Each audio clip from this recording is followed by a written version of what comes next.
Hello friends, and welcome back to Pixie Dust and Parenting.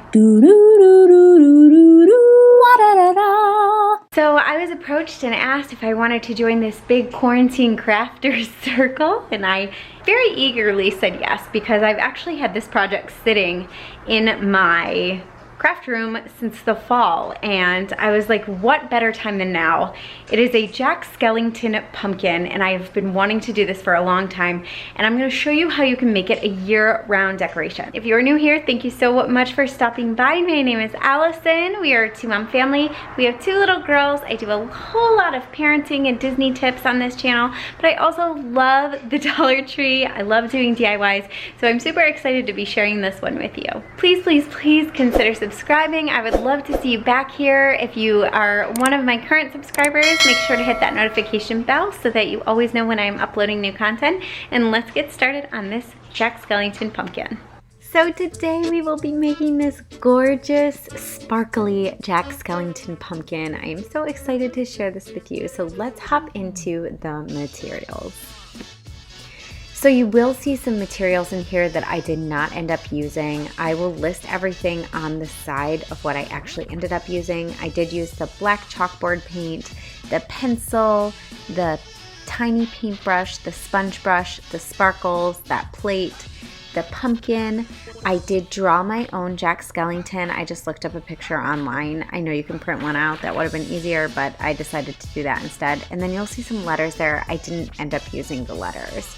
So what I first started off doing was actually painting the outline that I did, and that was literally just to get used to painting. I am not a painter. I don't paint anything, and so I wanted to give myself a good feel and a first trial run for that.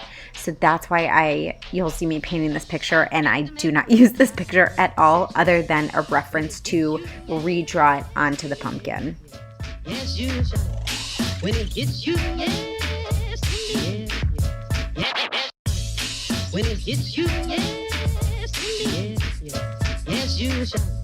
When it hits you, yes, yes, yes, yes, you holler, yes.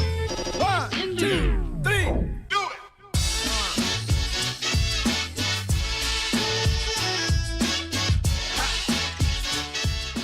So the next thing I did was actually outline my first pre-hand drawn picture onto the pumpkin. So I just used it as a reference. I draw pretty well, so I don't know, I guess you guys can judge me and you can be like, actually Allison, you're a terrible drawer and this looks awful, but I think I draw pretty well, and so I can freehand a lot of stuff.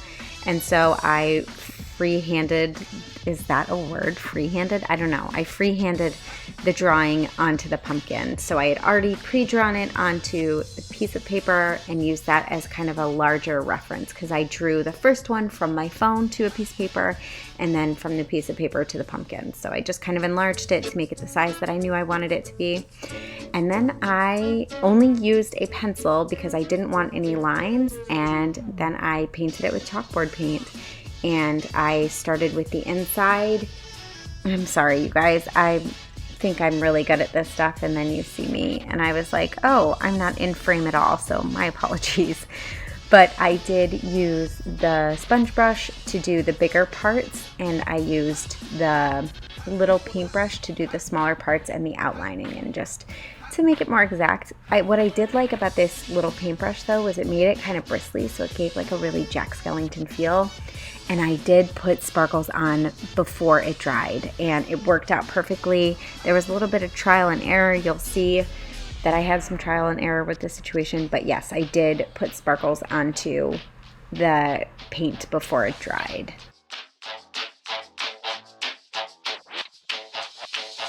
Get to making with jive, boy. When it hits you, yes, yes, yes, yes, you shall. When it hits you, yes, yes, yes, yes, when it hits you, yes, yes, yes, yes, you shall.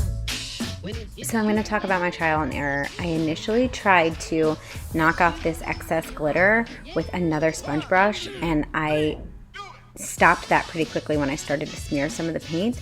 And you'll see I use this makeup brush that I never use because LOL, I don't do my makeup. Hee. I let it dry, and then I was able to brush it off with that makeup brush. And then I cleaned up the edges with just some rubbing alcohol. I don't know if that's a thing. I don't know if it's all in my brain, but I was like, I think rubbing alcohol takes off paint, right? So I did it. It worked. I don't know if it was supposed to work, but it did. So I just used a Q-tip and cleaned up around the edges where I had initially knocked off some black paint with my sponge brush. And here he is, you guys. He's so cute. But let's talk about how we can make Jack Skellington in your home year-round. I stuck some Mickey ears on him, and I loved it. I think he's so adorable with Mickey ears on, and basically he can sit out at your house in your Disney-themed room because I know you guys all have a Disney-themed room. Next, for Christmas, you put a little hat on him and make him Santa Jack. And I love it. Look at Santa Jack, my adorable Santa Jack. And for fall, I stuck him in this wreath that I actually put my Mickey pumpkin in. I will link that video down below for you, but look at him. He looks super cute in this little fall wreath. But honestly, those are just a few ideas. You guys can dress him up in any way, basically, and he is going to look adorable. Thank you so much for watching, and I'll see you guys in the next one.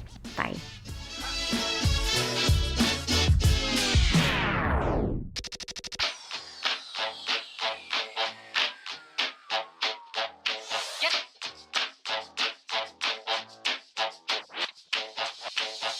Get to making with the jive boy station.